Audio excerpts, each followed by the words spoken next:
Joyeux Noël! Je vous souhaite la bienvenue à l'enregistrement du culte prévu pour ce 10e jour de Noël, le deuxième dimanche après Noël. Nous commençons aujourd'hui avec l'introïde. Heureux ceux qui habitent ta maison, ils peuvent te célébrer sans cesse. Je me prosterne dans ton saint temple et je célèbre ton nom à cause de ta bonté et de ta vérité. Oui, tu as surpassé ta réputation dans l'accomplissement de tes promesses. Lorsque je t'ai appelé, tu m'as répondu, tu m'as encouragé, tu m'as fortifié. Quand je marche dans la détresse, tu me rends la vie. Tu portes la main contre la colère de mes ennemis et ta main droite me sauve. Éternel, ta bonté dure éternellement. N'abandonne pas les œuvres de tes mains.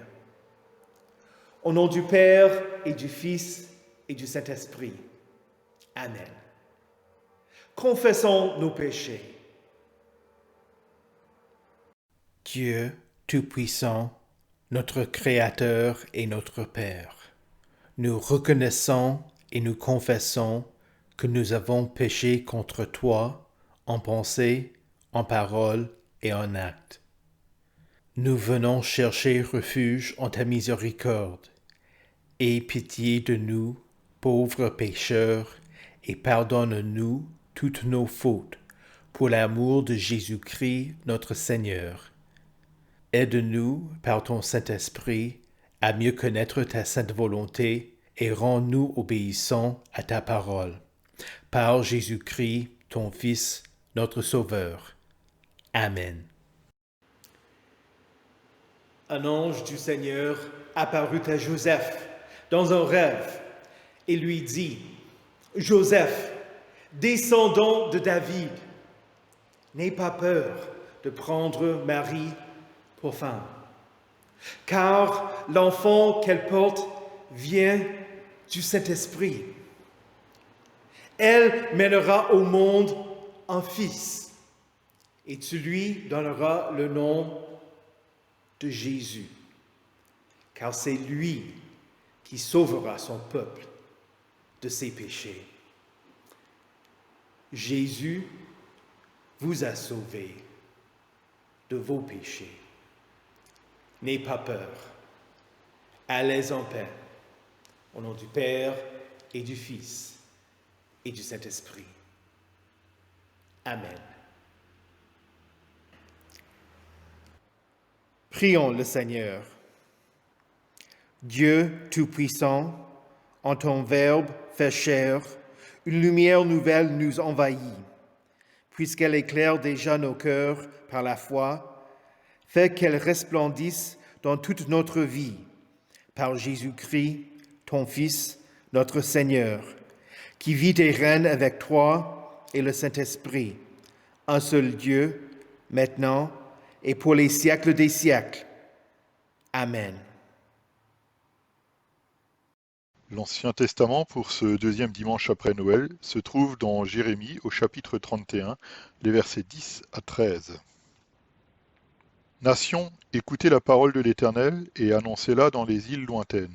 Dites, celui qui a dispersé Israël le rassemblera et le gardera comme un berger garde son troupeau. En effet, l'Éternel a libéré Jacob. Il l'a racheté à celui qui était plus fort que lui.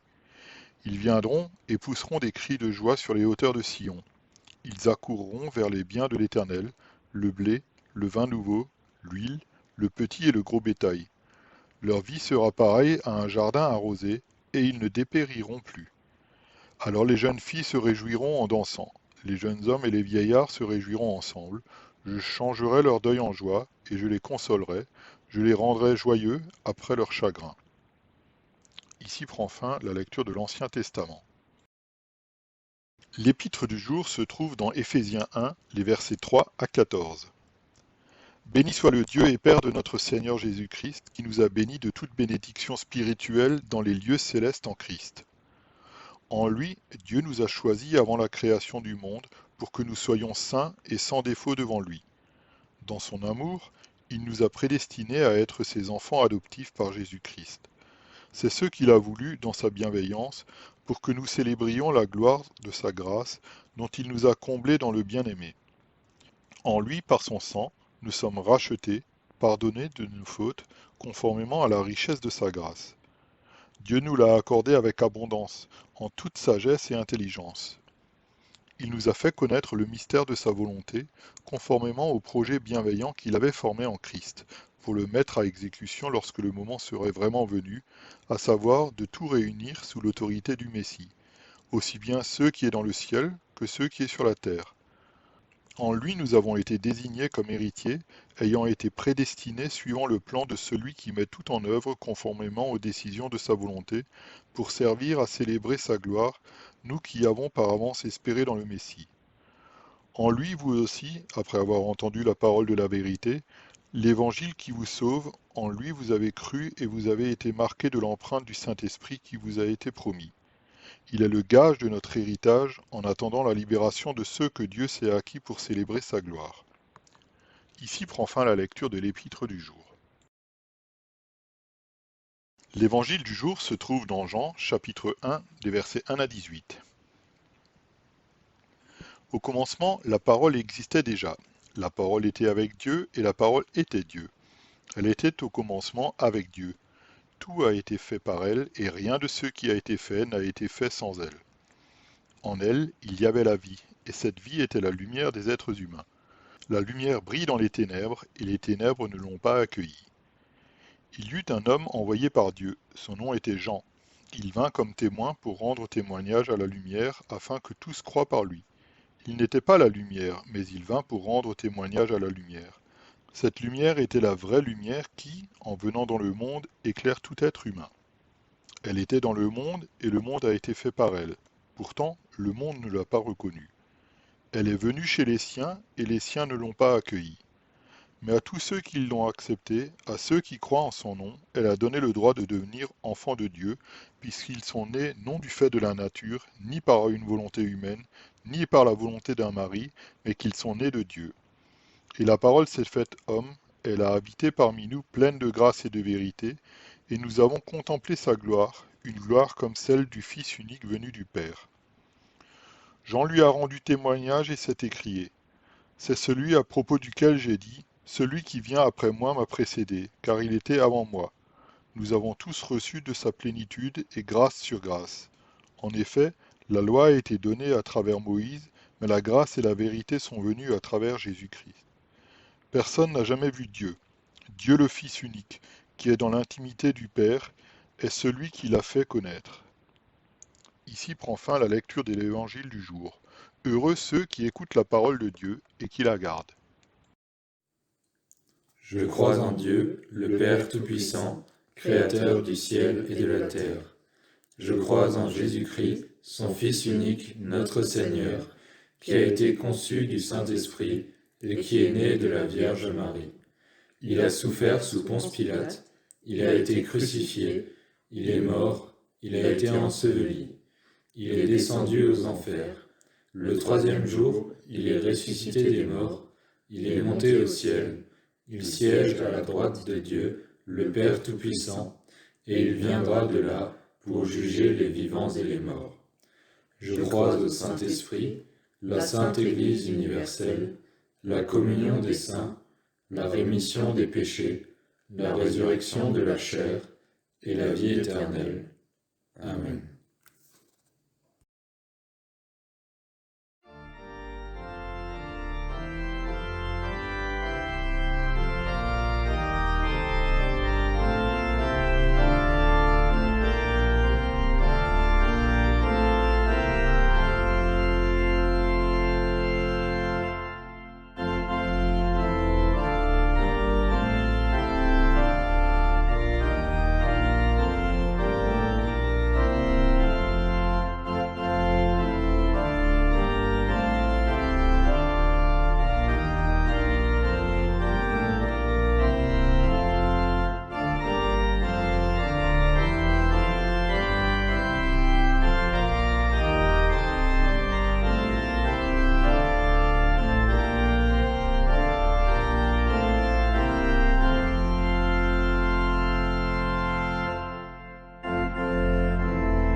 Prions.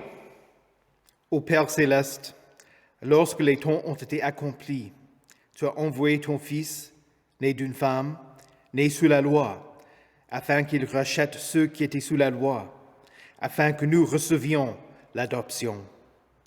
Que nous recevions ta sainte parole comme des enfants chéris qui écoutent leur Père bien-aimé. Par Jésus-Christ, notre Seigneur. Amen. Saint de Dieu, précieuse et bien-aimée, que la grâce et la paix vous soient données. De la part de Dieu, notre Père, et du Seigneur Jésus-Christ. Amen. L'auteur Walter Wangerin raconte un événement de la jeunesse de son fils. Son fils de 3 ou 4 ans jouait dans la cour, derrière leur maison, et la fille du voisin jouait de l'autre côté de la clôture. En dépit de la barrière physique, une amitié s'est développée entre ces deux enfants. Soudainement, la mère de la fille ne voulut plus qu'elle sorte quand le jeune voisin était dehors. Le garçon avait le cœur brisé. Il ne comprenait pas pourquoi il ne la voyait plus. Avait-il fait une bêtise? Pourquoi ne pouvait-il plus jouer avec son ami? Il n'y avait pourtant eu aucun problème entre les deux familles. Alors Walter Wangerin a rendu visite à la voisine pour lui demander pourquoi il y avait ce changement. La voisine expliqua que ce n'était pas à cause du fils des Wangerin, mais c'était elle, la mère de la petite voisine, qui ne voulait pas que sa fille joue avec son fils. Pourquoi? Parce que les Wangerin avaient adopté leur fils. Elle était d'avis que l'enfant n'était pas vraiment le fils de ses voisins. Cela ne fait aucun sens pour nous. Mais Walter comprit tout de suite. Tu vois, leur fils adoptif avait la peau noire. La voisine ne voulait pas que sa fille joue avec un enfant de 3 ou 4 ans, non pas à cause de ce qu'il avait fait, mais à cause de la couleur de sa peau. Pour elle, l'enfant n'était vraiment pas le fils de Walter Wangerin et il n'allait jamais l'être. Pourtant, pour Walter, son fils était absolument le sien. Le racisme dans cette illustration souligne le fait que souvent, les gens ont des difficultés pour accepter la réalité qu'un enfant adoptif est vraiment l'enfant de ses parents. Un parent adoptif choisit d'aimer son enfant. De la même manière qu'un homme et une femme s'unissent pour devenir un, pour un parent adoptif, l'enfant est vraiment le leur. Et ceci est officialisé par la loi gouvernementale. Dieu déclare que nous sommes ses enfants adoptifs. Et il est la plus haute loi. Nous ne sommes pas des enfants de Dieu de la même manière que Jésus l'est, mais cela n'empêche pas que nous soyons ses enfants. Jésus est le Fils unique du Père, vrai Dieu de vrai Dieu, né avant tous les siècles, qui s'est incarné afin que nous devions enfants adoptifs de Dieu. Le texte de l'Évangile déjà lu dit que la parole est venue chez les siens et les siens ne l'ont pas accueillie. Mais à tous ceux qui l'ont accueilli, qui l'ont accepté, à ceux qui croyaient en son nom, elle a donné le droit de devenir enfants de Dieu, puisqu'ils sont nés, non du fait de la nature, ni par une volonté humaine, ni par la volonté d'un mari, mais qui sont nés de Dieu. Nous sommes nés de Dieu par la renaissance d'eau et d'esprit, par le saint baptême. Dans le royaume de Dieu, il n'y a pas de petit-fils ou de petite-fille, Ou bien on est enfant de Dieu par la foi en lui, ou bien on ne l'est pas. À quiconque croit en lui, il donne le droit de devenir enfant de Dieu. Il le baptise, il l'adopte. Il y a plusieurs années, j'ai écouté une émission dans laquelle le docteur Russell Moore avait été interviewé. Il est le doyen de l'école de théologie au séminaire théologique des Baptistes du Sud aux États-Unis. Et il est aussi l'auteur du livre « Adopté pour la vie », la priorité d'adoption pour les familles chrétiennes et des églises. Dans ce livre, il raconte son expérience quand il a adopté ses fils. Il écrit « Le Seigneur a utilisé cette expérience pour me révéler la nature de l'Évangile. Ce que je pensais savoir, ce que j'avais pris comme allant de soi, je le comprends maintenant. » Après 3 fausses couches, lui et sa femme eurent envie d'adopter des enfants. Ils ne connaissaient personne qui aurait pu les aider pour veiller au bon déroulement du processus. Ils se sont rendus dans un orphelinat russe et ils ont adopté 2 garçons qui, sans leur intervention, auraient été dans une situation désespérée. Les 2 garçons ne pleuraient pas parce que le personnel de l'orphelinat ne réagissait pas aux pleurs des enfants. Mais ces 2 garçons commencèrent à pleurer, sachant que les Moore étaient attentifs à leurs cris et y répondaient. Il y a eu des problèmes avec le processus d'adoption et les Moore ont été obligés de retourner aux États-Unis sans leur fils. En partant, le docteur Moore a touché chacun d'eux et leur a dit « Vous n'êtes plus orphelins. Je reviendrai vous chercher. » Les fils pleurèrent, sachant à qui ils appartenaient. En tant que parent adoptif, le docteur Moore explique qu'un enfant adopté n'est pas un enfant de second ordre, moins aimé, inférieur. Si quelqu'un lui demande « N'as-tu pas peur que la vraie mère des enfants vienne les chercher ?» Il fait signe vers sa femme et dit « N'as-tu pas rencontré Marie ?»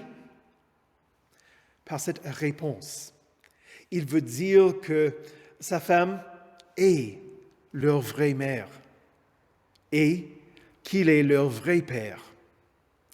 Ou encore, des gens posent des questions à propos de ses fils. Sont-ils frères? Il répond, bien sûr, ils sont tous les 2 mes fils. Mais certains sont bloqués et sont d'avis qu'une famille dans laquelle les enfants sont adoptés n'est pas une vraie famille. Le docteur Moore dit que parfois, certaines personnes posent des questions telles que « Ne crains-tu pas qu'ils ne comprendront pas leur culture ?» Celle qui pose une telle question aurait eu en tête que les enfants étaient toujours des Russes. Il répond « Mais non, je leur enseigne ce que c'est que d'être américain. » Comprends-tu? Ces fils ne sont plus ce qu'ils étaient. Ils n'étaient plus russes. Ils sont devenus américains, mississippiens. Non pas à cause de leur choix, mais à cause de l'acte d'amour de leurs parents. Il en va de même pour toi. Cela dit, le docteur Moore raconte aussi ce qui s'est passé quand il est retourné pour chercher ses fils. Au moment de partir, les enfants se tournèrent vers l'orphelinat et voulurent retourner là-bas, parce que c'était tout ce qu'ils connaissaient. En tant qu'enfant de Dieu, tu n'es plus ce que tu étais, tu n'es plus enfant des ténèbres. Ne retourne pas en arrière. Ne rejette pas ta nouvelle identité. Tu es une nouvelle créature en Christ. Tu n'es pas un étranger pour Dieu, non. Tu es son fils ou sa fille. Bien que Dieu nous aime, nous pouvons rejeter son amour. Quand les fils d'Émour étaient plus grands, ils auraient pu rejeter leurs parents et retourner en Russie. Je connais un cas où un jeune qui a été adopté est maintenant adolescent. Il rejette ses parents. Il se rebelle et leur dit des choses horribles. « Vous n'êtes pas mes vrais parents. Je ne suis pas votre fils. Vous ne m'aimez pas. Si vous m'aimiez, vous me laisseriez faire ce que je veux. » En disant cela, il voulait dire qu'il aurait voulu que ses parents lui donnent de l'argent pour acheter de la drogue. C'est à cause de leur grand amour que ses parents ne voulurent pas lui en donner, qu'ils ont subi son rejet, son abus, sa haine. Ce n'est pas que ses parents le rejettent. Quel dommage qu'ils coupent ainsi les ponts et gaspillent l'amour, la générosité et la bienveillance de ceux qui l'aiment et l'ont aimé depuis son enfance. Que c'est trop facile de répondre comme le fait ce jeune, de s'en prendre à Dieu et de l'accuser de ne pas t'aimer. Bien que tu sois enfant adoptif, cela ne diminue pas l'amour de Dieu pour toi. En effet, c'est l'inverse. Dieu t'a tant aimé qu'il a donné son Fils unique pour que tu lui appartiennes. La repentance, c'est que tu changes d'attitude et que tu reconnaisses à quel point le Père t'aime. Tu es son fils ou sa fille. Il ouvre grand ses bras pour t'accueillir. Il ne permettrait pas de t'éloigner de lui, de devenir l'un de ses ouvriers, comme le voulait le fils prodigue. Soit tu es son enfant, soit tu ne l'es pas. Ne dédaigne pas ton Père.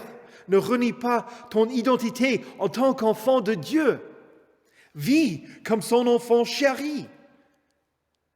Certains sont d'avis que parler de Dieu en tant que Père n'est qu'une métaphore.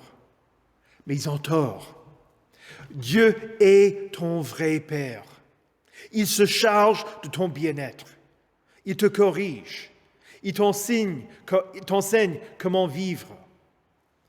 Quand Jésus fut baptisé, le Père déclara de lui, « Celui-ci est mon Fils bien-aimé, c'est en lui que j'ai pris plaisir. » En Christ, à travers le Saint-Baptême, il pourrait dire la même chose de toi aussi. Tu es né de Dieu, né d'en haut. Les Saintes Écritures disent que nous sommes des enfants adoptifs du Père. Mis à part Jésus, tu serais orphelin, étranger, éloigné de Dieu et dans une situation de désespoir.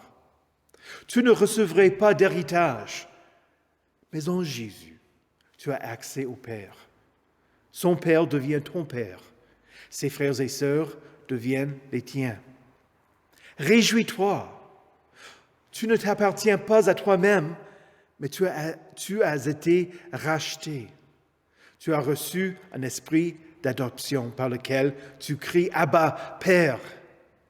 Tu es un enfant baptisé de Dieu, aussi important, autant aimé que tout autre enfant, et pourtant aimé d'une manière tout à fait unique, selon tes besoins et pour ton bien-être. Béni soit le Dieu et Père de notre Seigneur Jésus-Christ, qui nous a bénis de toute bénédiction spirituelle dans les lieux célestes en Christ. En lui, Dieu nous a choisis avant la création du monde pour que nous soyons saints et sans défaut devant lui. Dans son amour, il nous a prédestinés à être ses enfants adoptifs par Jésus-Christ. C'est ce qu'il a voulu dans sa bienveillance, pour que nous célébrions la gloire de sa grâce, dont il nous a comblés dans le bien-aimé. Au nom de Jésus. Amen. Que la paix de Dieu, qui surpasse toute intelligence, garde vos cœurs et vos âmes en Jésus-Christ pour la vie éternelle. Amen.